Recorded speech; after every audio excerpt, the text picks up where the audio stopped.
皆さんこんにちは、かなおです。なおかです。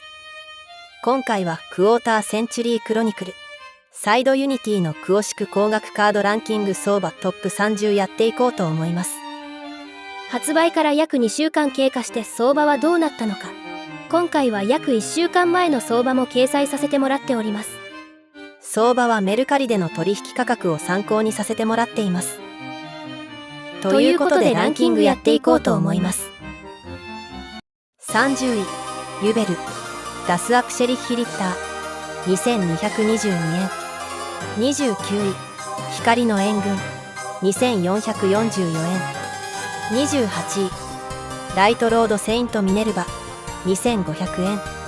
27位、スターダストドラゴン2550円。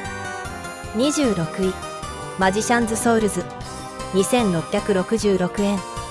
25位、デスティニーヒーローディアボリックガイ2699円。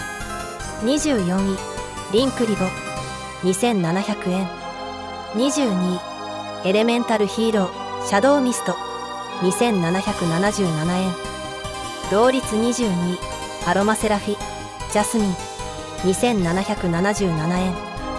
21位、交際の魔術師2799円。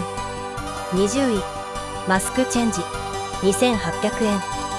19位、ビジョンヒーローバイオン2999円。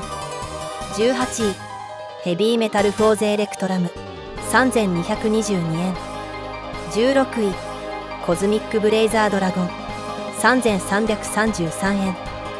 同率16位、アンエイの闇霊使いダルク3333円。15位、幻想の見習い魔導士3600円。14位、超融合3666円。13位、ヒーローアライブ3888円。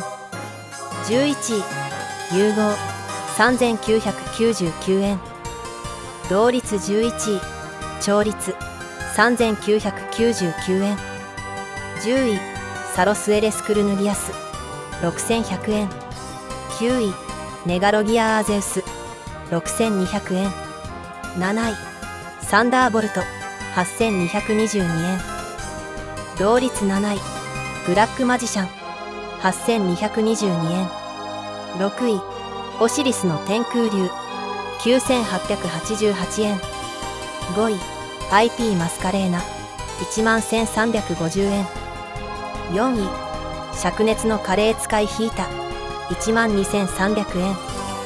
3位、ブラックマジシャンガール14999円。2位、総帥の風霊使いウィン19999円。1位、ブラックマジシャンガール94444円。